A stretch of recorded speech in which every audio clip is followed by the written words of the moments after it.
ദൈവനാമത്തിന് മഹത്വമുണ്ടാകട്ടെ. നോമ്പ് അപരോന്മുഖ ജീവിതത്തിനുള്ള ക്ഷണം. ഈ ചിന്തയ്ക്ക് ആധാരമായി പുറപ്പാട് പുസ്തകം 23 അധ്യായം 1 മുതൽ 9 വരെയുള്ള വാക്യങ്ങൾ. അതിലെ 7 വാക്യം, കള്ളക്കാര്യം വിട്ട് അകന്നിരിക്കാം. അപരനോടുള്ള ഇടപാടുകളിലെ രീതിശാസ്ത്രം ഒരു ദൈവ പൈതൽ അനുവർത്തിക്കേണ്ടതെങ്ങനെയെന്നുള്ള ബോധ്യം പകർന്നു നൽകുന്നതിൽ ന്യായപ്രമാണത്തിന് അതിൻ്റെതായ പ്രാധാന്യമുണ്ട്. നമ്മൾ ധ്യാനിക്കുന്ന വേദഭാഗവും അതിന് ഊന്നൽ നൽകുന്നു.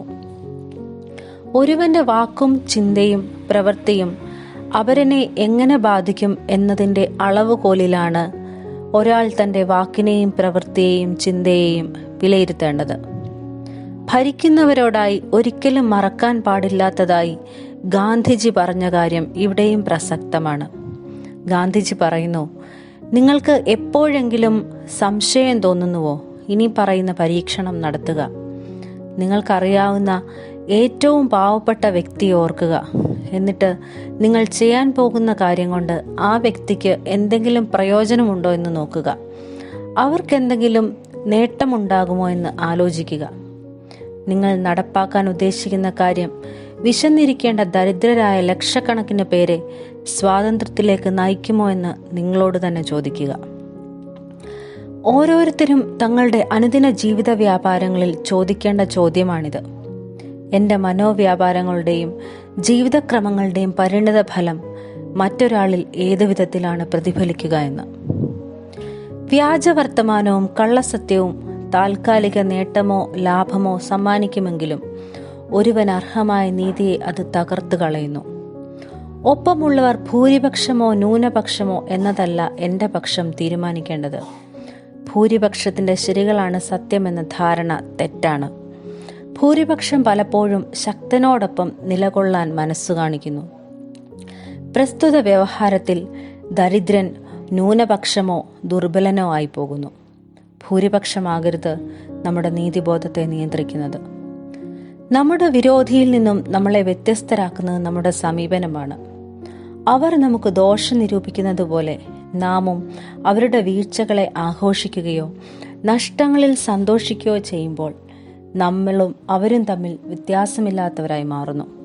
പകരം നമ്മൾ നമ്മിലെ ദൈവികമായ സഹജാവബോധത്തെ പ്രകടിപ്പിക്കുമ്പോൾ നമ്മൾ വ്യത്യസ്തരാകുന്നു. നമ്മിലെ വിരോധവും വിദ്വേഷവും നമ്മുടെ ശത്രുവിന്മേൽ പ്രകടിപ്പിക്കുമ്പോൾ നിസ്സഹായതയിൽ അകപ്പെട്ടു പോകുന്ന ചിലതുണ്ട്.